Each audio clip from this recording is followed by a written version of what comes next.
Welcome to Walpole Five-0. I'm Chief John Carmichael. Today is April 25th, 2017. I hope everyone had a great April vacation. I know I did.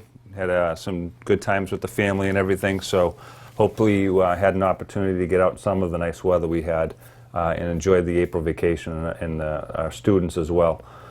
Getting into some of the issues going on with the department, I want to thank several of our officers who participated in assisting with the marathon and the safety along the course of the marathon last week. Our Cobra officers, Thayer, Benner, Moriarty, and Madden, each went in and they participated with Boston PD. Boston PD has a unit called Cobra, which is Cops on Bikes Regional Assistance, and they actually have trained our officers. We also have a part of our bike unit in our Metro unit. But as a result of such high amounts of crowd and everything in Boston, Boston PD requested to have this Cobra unit deployed, and we had several officers go in there and right in and along the finish line to help out with Boston PD. We much appreciate Boston's training, and we try to reciprocate with them and make sure that we're there when they need extra officers to take care of situations such as the marathon. So great job, and thank you for that. Officer Legault, wanted to recognize him. He and Sergeant O'Connell had approached some of the management up at the Preserve or Hilltop Drive because they have a community room up there where sometimes they have a pool, workout area, there's TVs and everything set up for the residents that live up there. But it's also a place where some of the kids can congregate. And I know that there's certain days during the week when the kids get off the bus up there that they go in for cookies and that kind of thing when they get off. And as a result of some of our community meetings, Officer Legault had mentioned to some of the kids that he's pretty good at playing Madden football, the video game. And there was a challenge that was placed between Officer Legault and a bunch of the youth up there. And so we set up this video game challenge. And pretty much Legault got destroyed. I'll give it to you that way. The kids really socked it to him, and as a result, we lost the game. But what Officer Legault did, and I thought it was great, was that, and he did this on his own. He bought some footballs. He presented those footballs to each of the youth who played in the game. And their Preserve management also had those footballs signed by a couple of Patriots players. So it was a great day, a great community policing issue. Officer Bethany, Koenig, Sergeant O'Connell, Officer Thayer, and Lieutenant Kilroy were also up there. So it was good, good little thing that they did, and I appreciate that. Positive tickets in our sponge cars. With the nicer weather coming, we're starting to get out there to do that. So we're back. If we observe a kid doing something good in the community, we may stop them, engage them, and give them a positive ticket for ice cream, or maybe give them a sponge car or something like that. But we'll be doing that program. It's been a great success, and we're proud of it. So we'll continue on with that this spring and summer. Alcohol compliance checks. Every once in a while, the police department does compliance checks with liquor licensed establishments in the community. We just did one the other night. We checked on 39 liquor licenses throughout Walpole. We had 5 violations, which included Eastern Pearl, Red Wing, Texas Roadhouse, The Patriot, and Vero. Part of the problem with the compliance checks is we do them as a, not really to I gotcha moment, but to make sure that we're in compliance with our liquor laws and that we're making sure that we verify identifications and that we don't disseminate alcohol to kids that are underage. And really, the onus is on the business to make sure that they verify that identification and they make sure that they are not serving alcohol to people that are less than 21 years of age. And in this case, we do send underage operatives into the establishments that are under surveillance of police officers, and they attempt to purchase alcohol, and if they're served, they basically fail that compliance check.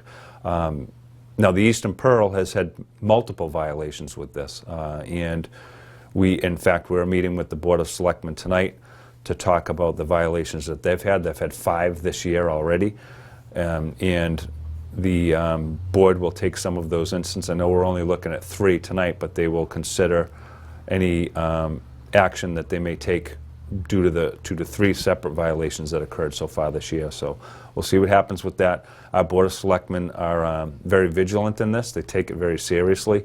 And you know, our message to all of the people who have liquor licenses is that you take every precaution and just do the best you can to verify these identifications and make sure that we're not giving alcohol to underage youth in the town.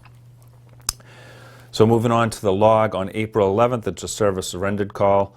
Officers were responding to help at a location while somebody picked up property. They're worried about any type of altercation or something taking place, so we went down there, assisted them with that, and just basically as a keeping the peace mission to make sure everything is kept intact and that there's peace restored while they're there. A larceny, a report of a stolen bicycle in East Walpole, and with this here, I think this is a young man's bicycle that was stolen off the property, which I'm sure is very upsetting for that young man. But the bicycle is blue and black. It's and white Trek mountain bike, and I think it's got like 20-inch wheels on it. But if you see that bike in the area, we'd appreciate a phone call. I know this young man would like to get his bicycle back. And somebody, you know, literally stole that right out of their yard. So I wanted to put that in there. Criminal complaint application. Officer Beedman conducted a motor vehicle stop of an individual and discovered that they had a suspended driver's license. And as a result, Officer Beedman issued a criminal complaint application as well as a citation. Now, you know, I've mentioned before, like, he could choose to arrest in these cases, but using his discretion, he ended up only issuing a criminal complaint application or summons to court. On April 13th, there was an arrest of an individual by Officer Powers. This was the result of an assault and battery that took place. Officer Powers responded in Sector 2 and determined there was probable cause for arrest and did so. Malicious destruction, a resident of East Walpole reporting lawn damage overnight. We've had this kind of incident happen several times recently. I know a couple of weeks ago we had one at Jarvis Farm, which involved possibly an ATV. So not sure if this was a malicious type of incident or if somebody had gone off the road during the night and destroyed some of the lawn. But anybody with information on that, any damage to lawns being conducted in East Walpole with a motor vehicle, we would love to hear from you. A runaway, we had the shift responded to Longview Farm for 2 individuals that had run away. A caller had stated that they saw 2 boys run across the street on Lincoln Road. And this call came almost simultaneously with another call because at the onset of our shift that day, we were scouring the woods down in and around Longview Farm for 2 other individuals that took off in their pajamas and without shoes and set off into the woods. And as you know, Longview is in West Walpole. It's kind of a, it's in somewhat of a secluded area, rural area, and these young kids ran off into the woods. They were pursued by staff who also became lost, but we were able to work with staff down there and find the individuals about a mile from Longview. So they were inside of the wood line, and obviously for many reasons that's a dangerous situation. You know, when you think of the environment and the terrain down there, you have there's a gun club, there is woods and swamps, there is the railroad tracks, the MBTA line runs through there. So not a great environment for when somebody runs off. So the officers did a great job setting up a perimeter and helping find those individuals that took off. Malicious destruction, Officer Lagoa, this is similar to the other one. An ATV appears to have tore up a resident's backyard, and the suspects were unknown, but it occurred over the past week sometime. And again, if they're on an ATV and they're in East Walpole, they probably primarily got to be situated there. They must live down in that area. So if there's any information on people driving ATVs in East Walpole, and more specifically if they're tearing up lawns, that we would like to know about that. There is an investigation and a report done by Officer Lagoa on that. Officer Slavin, who was our newest officer, spotted a female who appeared to be unconscious in a vehicle and was parked in the library lot. Officer Slavin conducted a well-being check and determined that person was sleeping. Put that in there because Officer Slavin's our newest officer, and very good observation techniques, and glad that she saw that and acted on it. So she's doing a very good job, as is Officer Murphy. They just completed their first phase of their FTO program, Field Training Officer, which goes on for 12 weeks after they get out of the police academy. And so far, so good. They're doing a great job. A well-being check at a doctor's office. One of the patients who was suffering from severe back pain had left the clinic on their own fruition, but wanted to go to another hospital, despite the doctor's recommendation not to do that. And in fact, the doctor was adamant about it, that could cause a problem, be a public safety issue. We were not able to locate that vehicle, and the person ultimately did make it to Newton Wellesley. So that is good. Not that they went against the advice, but that they made it there safely. A parking complaint, needed to address this. We know that there's no parking signs that are posted in and around the high school, most specifically in areas like Ellis Street, Clapp Street, in that area. We do get complaints on that once in a while where students, because of the overflow at the high school, there's nowhere for them to park, or they don't have permit to park, they park on some of the side streets. There are some side streets that have parking available, but on these locations where there is not, they're posted as 2-hour parking limits. If you're going to be there longer than that, the officers are going to check it, and as a result, there were several parking tickets that were issued along that stretch of road on Ellis and Clapp Street. Just so people are also aware of it, that we will pay attention to that and enforce it if we have to. The crash was a crash at Main and Gould Street, no injuries, covered by Patrolman Murphy and Doherty. Obviously, bad intersection there, coming off of Gould onto Main Street. Got a hill there, and it's kind of a bad spot, especially if you're trying to take a left turn. Positive tickets, community policing by Officer Lagoa at Morgan Field. He responded, did a walk and talk down there, and issued a couple of positive tickets to some kids down there, so good job by him. He's like the community policing officer of the week, I think, so good job, Leggy. Missing, Longview person. Longview reports 2 missing 18-year-olds, and I think as we get on in the log, that we will find out that we recovered them, found out where they were, and had returned. Another individual that was missing at Longview, we did a follow-up by Officer Powers. Officer Powers was able to locate this individual through various investigative techniques, located them in New Hampshire, and they were fine, and that they were going to return at some point. Now, once they were entered in the computer as missing, we do know and have verified that that person is located, so we remove them from the computer because there is no endangerment or anything like that involved with it, in this particular case anyway. April 15th, an overdose. Officer Giblin responded to Sector 2 for someone that had taken too many prescription medications, and as a result, that person was transported to Norwood Hospital for an evaluation. An arrest also on the 15th. This was for OUI drugs. Officer Haber conducted a motor vehicle stop, which resulted in the arrest of an individual, 25 years of age, from Norwood, Massachusetts, and the arrest was for OUI drugs. Officer Haber had observed this vehicle being operated erratically. At one point, it actually almost struck his cruiser. And as a result, he stopped that motor vehicle and found that there was a strong odor of marijuana that was coming from that vehicle.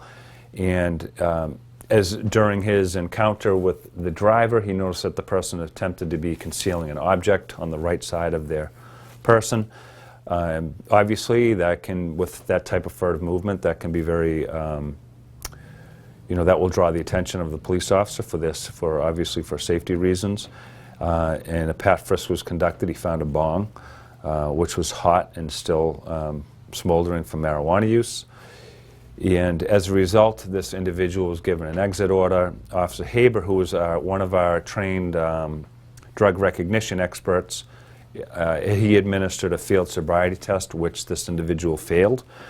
As a result, he was arrested, brought into the station, and he did participate in what we call a DRE, a drug recognition expert evaluation, and as a result, Officer Haber determined that the individual was impaired due to the use of marijuana, and forwarded the charges of operating under the influence of drugs.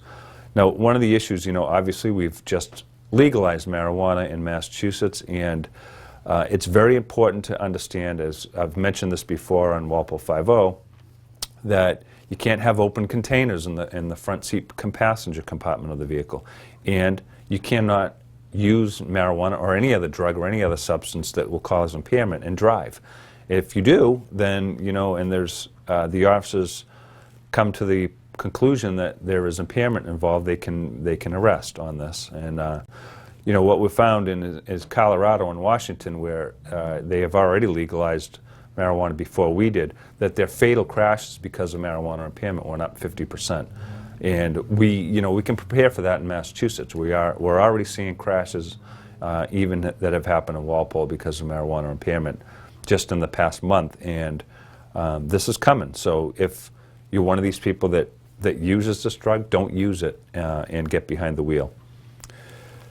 OUI or drugged driving is just the same. It's equivalent as OUI liquor. It's just impaired driving. So please use caution. Report of a fight. Officers responded to a restaurant bar for a fight in progress. On arrival of the officers, the two individuals who were fighting were already separated. It was determined that the fight took place and after there was some type of a verbal argument, and one individual hid in the bathroom, and when the other individual was leaving, they kind of jumped each other and got into a fight. Now, what typically will happen in these types of situations is the fight's broken up. Neither party wants to press charges on the other, which sometimes we'll call a cross complaint.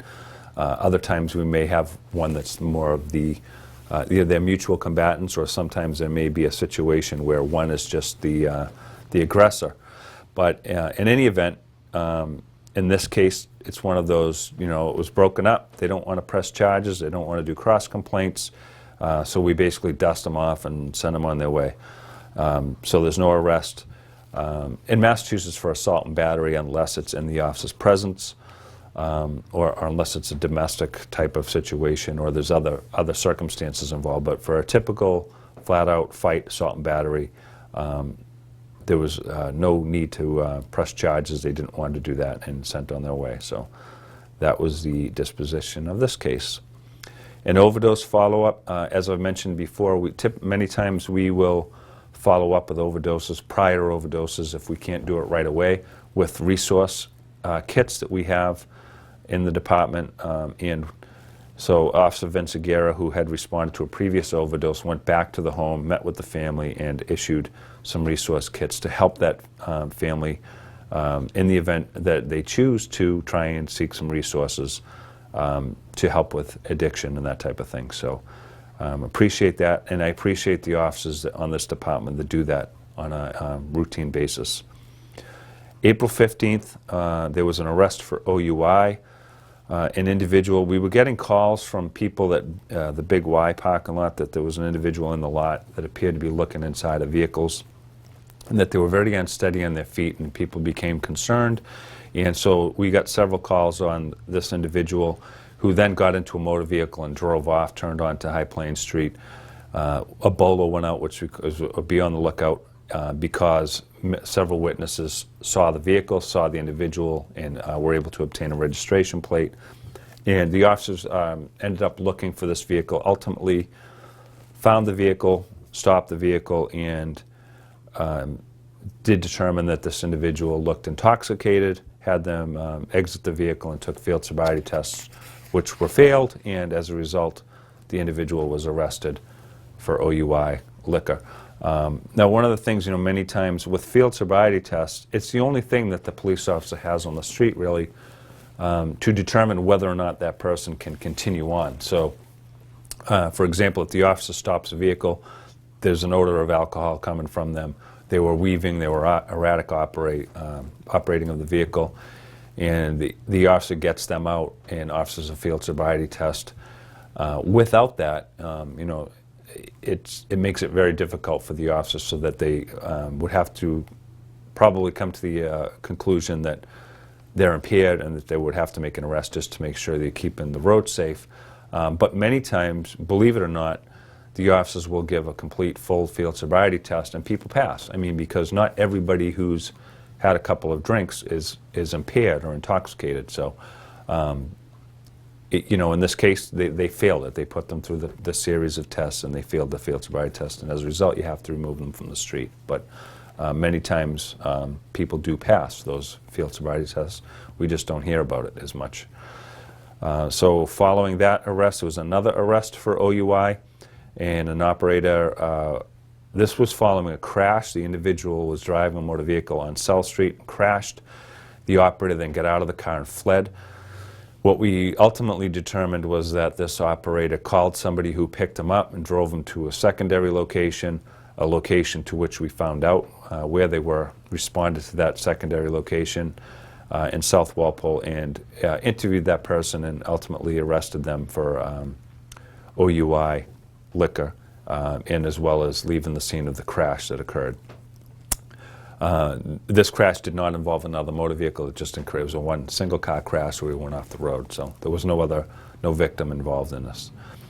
A missing person. One of the couple people had left Longview Farm and called an Uber, and Officer Powers was able to locate those individuals later on.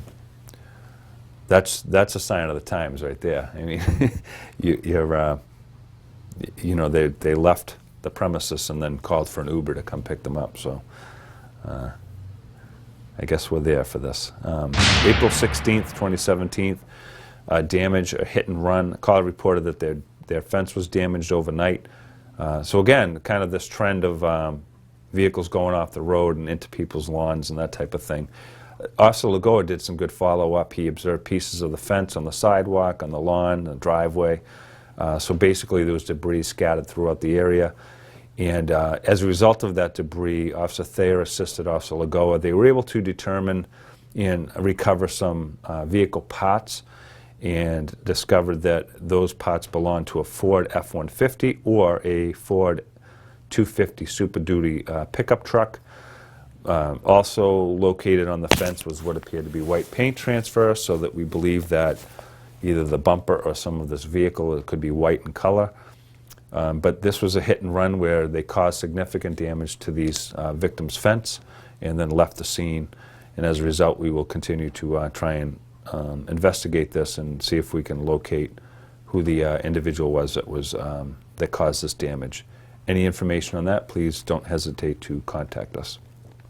On April 16th, again, there was a disturbance. It was a family gathering that resulted in a disturbance in Sector 2.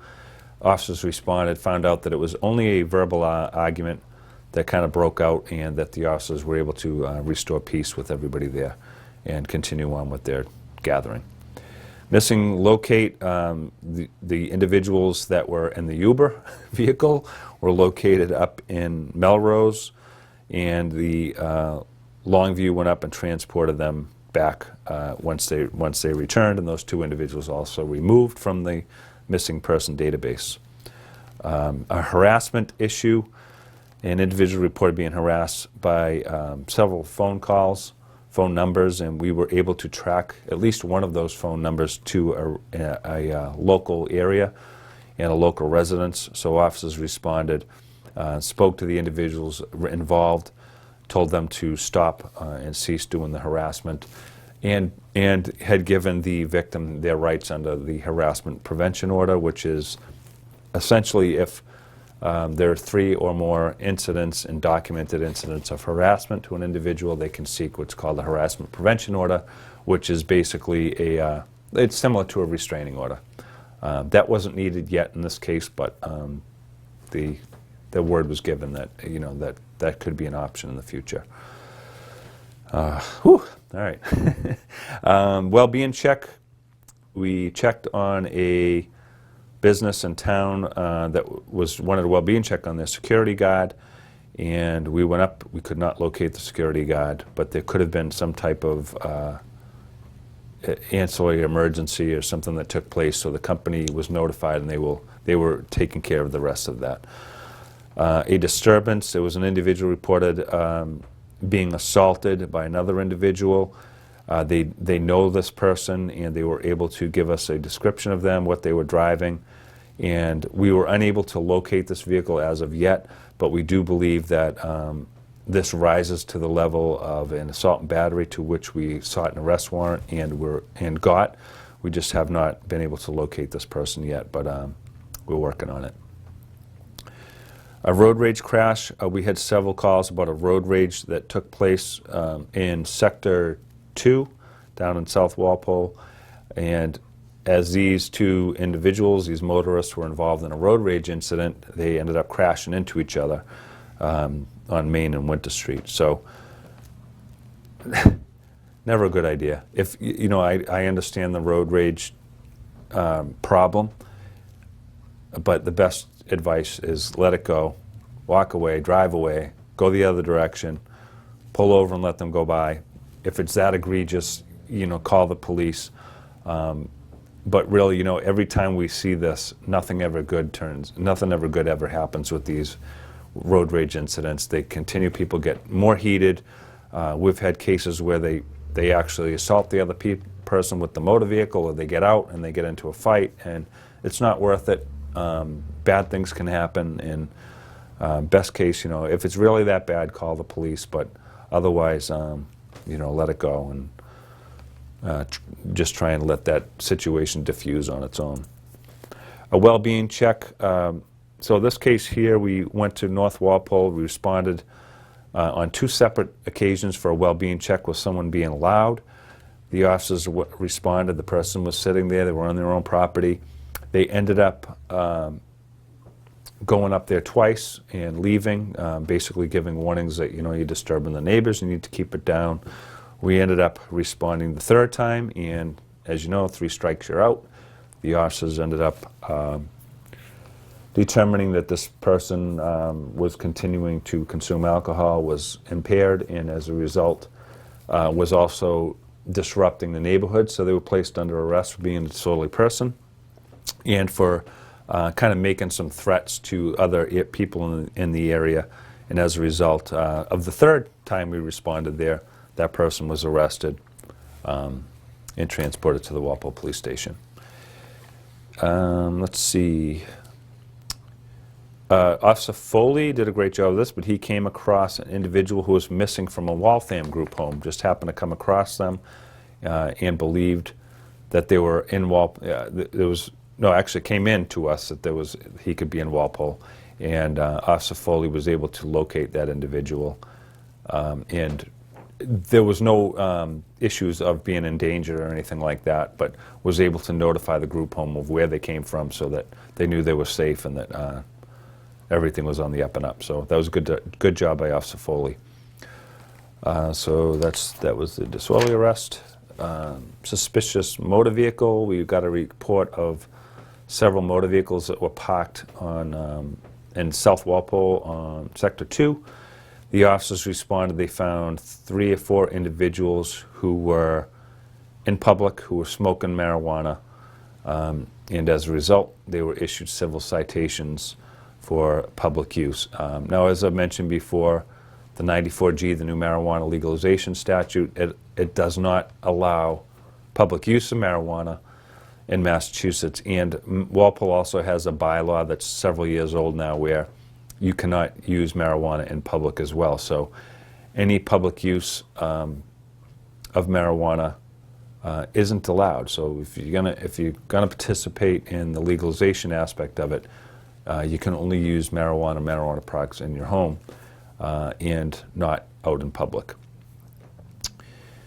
April 18th, there was a larceny. This was reported at a store in Walpole Center. The shoplifters were being detained. Upon the investigation of the officers and in cooperation with the store, they wished not to press charges, and as a result, this ended up being a juvenile, so the parents were notified and the mom was going to handle this situation probably better than we could have. So that situation was rectified. A repossession on Sector 3, West Walpole, an individual, this repo company came in and repossessed a vehicle that had not been paid for. And sometimes we have to assist with those just because sometimes they can be very sensitive type of situation. So, larceny, there was a report of a larceny of a computer.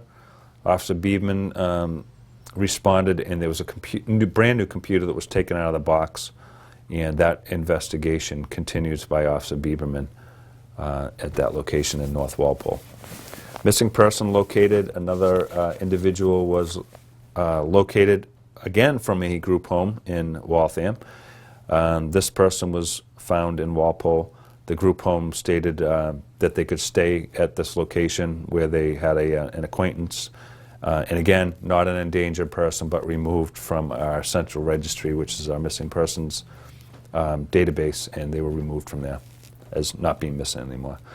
Suspicious person, homeless, kind of in a sad situation, but we got a call from a security company that said that they had located several individuals that were living in the woods in East Walpole, and that when the officers arrived, they found two individuals that are homeless, and one who is a female who is pregnant. And she was obviously having a difficult time, and as a result, the officers kind of talked her into going to the hospital, and Walpole Fire Department came down, transported them to Norwood Hospital so that she could be evaluated and make sure that she's okay and the baby is okay. But kind of a difficult situation there. Another repossession. This happened in Sector 2, a vehicle assisted. This one was just called in that the vehicle was being repossessed. Arrest. An individual was originally placed in protective custody. They had been drinking in Boston. They were driven out from Boston, and they were dropped off at the wrong house, so they started banging on doors, causing a disturbance. People started to call. The address where this person was looking for didn't exist, so there was an issue there. But we ended up placing this person who was intoxicated in protective custody, brought them to the police station, and what we found when we got back to the police station was that they had a default warrant out of Boston, and ironically it was for public drinking, if you can believe that. So there was a warrant that this person did not show up for, and as a result, the protective custody, which technically isn't an arrest, it's basically we're just taking care of that person until they're sober enough to take care of themselves. And there's no criminal offender record information generated or anything like that, but once we got back here, we found out there was a warrant for their arrest, and so that protective custody now turns into an arrest. And then they were ultimately not bailed because it's a default warrant and had to go to our court and then over to the court in Boston. A larceny that took place, an individual said that there's been some of their property that's been stolen from their curtilage of the home, in that the individual believes that it could be some kids that are cutting through the lawn and through the yard. We're making a list of items that have been stolen, and it might be one of those things where kids could be cutting through and just not really stealing it for useful purposes, but just to be malicious type of thing. So we are looking into this case here, and this is down in Sector 2 as well, near Route 27. Missing person, another individual had left Longview, and this person here was determined to be endangered, so there could be, there's other underlying issues where this person may need medications or something like that, and as a result, we put out a BOLO, entered the person into NCIC, and ultimately we did find them, and they were able to be transported to the hospital to be evaluated, make sure everything was all set before they returned. Shoplifting, this was at Coles. Officer Kevlich and Slavin, they're summoning two individuals, two females, for shoplifting. Wasn't excessive amounts of property, so that they'll be summoned instead of being arrested. Underage drinking incident, officers responded to East Walpole for an underage drinking party. As a result, one of the individuals that was apparently at the party was reported to us as being highly intoxicated and possibly endangered. Had a difficult time locating where they were, so we did conduct a search in that area, and ultimately this individual underage person was found at home and was okay. So these situations, and we did have another one this past week, these underage drinking incidents, you know, they're very concerning, and they're very concerning for the community. And you know, it's a very difficult situation, because we all know that our kids, you know, at these ages, they're young, they're impressionable, they're influential, but they also want to be able to socialize with their peers. They want to be able to go out and do things and have these activities. And you know, unfortunately, once in a while, some of these situations turn into these underage drinking events. And what we're seeing is not just the old, you know, a couple of kids hanging out having a couple of beers. It's some of these kids are drinking so much that they're becoming highly intoxicated, and it's very concerning, and it's something that the department is really looking at right now. And we have met with parents and schools and school committee people, and you know, we're trying to come up with the right answer. And you know, we plan on having some meetings coming up and kind of take another look at this and look at how our policy is going to be in the police department responding to these things, and as well as the school's policy and how they're going to deal with it. As you probably know, we have an MOU at the school, so every time there's a out-of-school incident that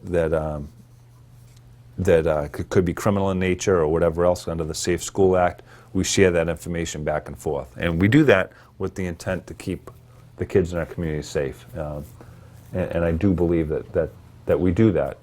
But, you know, it's not perfect, and I don't have the perfect answer to underage drinking, but it's something that we're going to continue to look at. The last thing that I know that we all don't want is a tragedy to take place, which we've seen in Walpole, and we hope to never see it again. So it's an ongoing thing, and that's something that we're working on. So where were we? Underage, so we covered that one. A missing person located again. This was one of the other kids from earlier that we located also in New Hampshire at a motel. And we had the Nashua PD go there and work with them, found out that they were okay, in good spirits, and that they needed to change the scenery, so that they were up there. And we also got in contact with the family of this individual, and everything worked out fine. The person was removed from our database. So it seems like I had a lot of missing person type calls lately, but you know, these are, as I mentioned before, you know, sometimes it's the family or somebody who's, we're very concerned, and you want to make sure that the person's okay. Cases like this, sometimes they're just trying to blow off some steam. So let me see. We had several calls, or you know, we call them EDPs, and mostly disturbed people. We had one call on Main Street. Person with suicidal ideation. Officers responded down there, worked very well with the victim, and were able to voluntarily go to the hospital via ambulance. As I've mentioned before, we have a very good community crisis intervention team, the police department, Department of Mental Health, Riverside, our schools, a lot of different stakeholders at the table when dealing with these issues, and they're very common, and it's something that, you know, we don't want. I mention them because I like to bring up the fact that there's stigma associated with it, and it's similar to the drug issue. You know, we have to accept that these types of things are in our community, and we need to help them. We need to get them the resources that they need. So following that call, we got another call for a EDP, where we went down, and another person who just, you know, wasn't feeling right and wanted to go to the hospital, and reached out voluntarily to us, and we were able to get them the help that they needed. So another good call, and another good job by Officer Kevlich and Slavin. We had several crashes that day throughout the day. Fortunately, there were no injuries involved. Next call is another EDP. This person was threatening others with a pen, and the officers responded. They were able to seek and obtain a commitment order, and they transported that person to get them some help as well. Property turn-in, a resident turned in several pellet guns that were found while they were cleaning out a residence. I threw this one in there just because if this happens a lot, where somebody may move out or pass away, or there's situations where an apartment was abandoned or something like that, and the landlord goes in and you find weapons, any types of pellet guns, firearms, shotguns, rifles, whatever. And you can call us and we'll come down there and remove those. And what we do is we send those. There's certain vendors in the state of Massachusetts that will take those in. So every once in a while, the firearms and that stuff that we bring in, we will send to these companies, who will then sometimes they'll give us reimbursements for other things, but any monies or anything like that that would come into the station will go back into the general fund of the town. And this is when they're abandoned, when it's abandoned property that they no longer want, that type of thing. So April 21st, Officer Beeman conducted a motor vehicle stop and discovered a straight warrant from a female out of Medfield. It turns out that this warrant was for possession of Class A, B, and C. Only didn't have D and E on there, but these are your more serious drugs, Class A being heroin types of drugs, and Class B being cocaine types of drugs in that site, and C typically would be some type of diazepam or a drug like that, pills, pharmaceuticals, that type of thing. Sexual assault. Officer Haber responded to a location for a reported sexual assault. This was apparently conducted by an Uber driver who sexually assaulted their occupant, their person that they were driving home from Boston. As a result of this situation, the victim came forward. We started to investigate. The thing with Uber is that we can find out who they are, and we went back in, tracked, identified who the person was, confirmed that that was the person that was driving the vehicle. We did make contact with that individual, and we did locate that individual, conduct that side of the investigation, and then determined that their sexual assault did take place, and that we arrested that individual and will be charging them with indecent assault and battery on a person that's over 14. So, these situations, I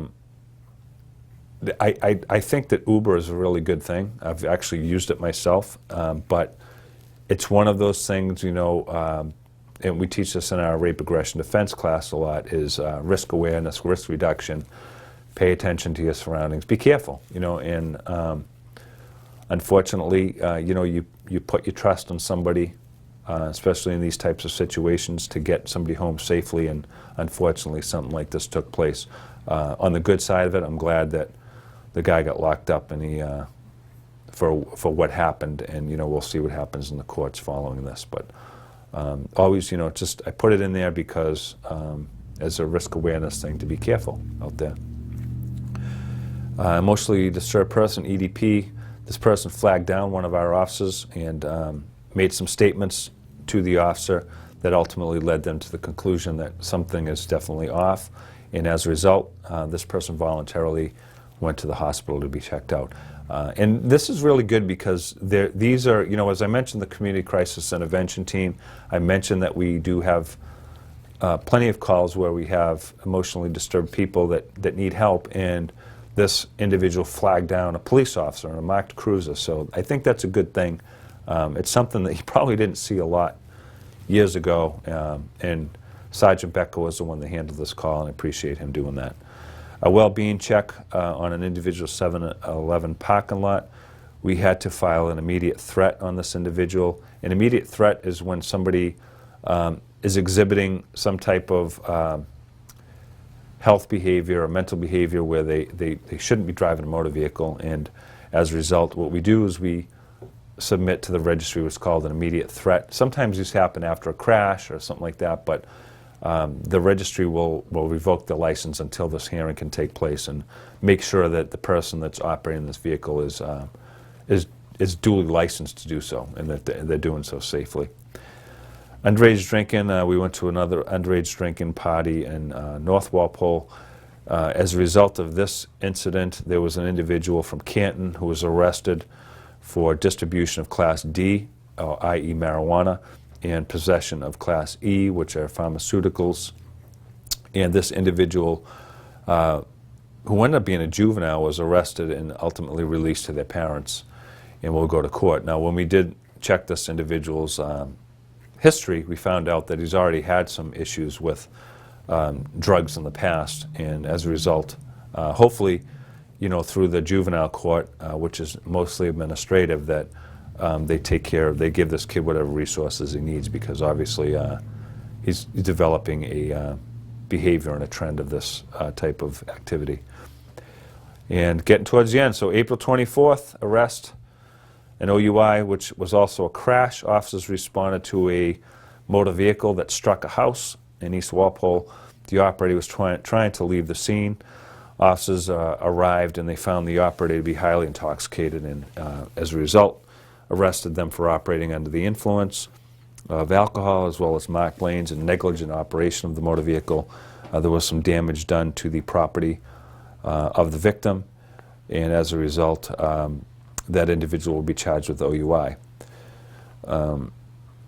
Connected to this situation was the individual who was involved in the crash, was bailed by the bail commissioner, was released to somebody who was capable of taking care of the person, and moments later, or a while later after booking and release, someone came to pick this individual up, and they jumped out of the motor vehicle while it was moving, and as a result, we responded back to a secondary location and placed the individual under protective custody and brought them back to the police station.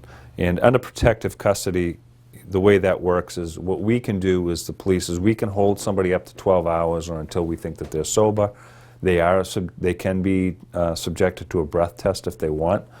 We do offer it, but if they, aside from just leaving them in the cell for the 12 hours, we can also release them to somebody else, or we can take them to a detox. If we release them to somebody else, we typically will make sure that they are okay to do so, and that person can take care of them, which the officers thought that they could in this case. Release them, but obviously this individual ended up jumping out and spent the rest of that 12 hours with us. So that concludes Walpole 5-0 for today, April 25th. Hope everybody had a great vacation, and I look forward to seeing you next week. Thank you.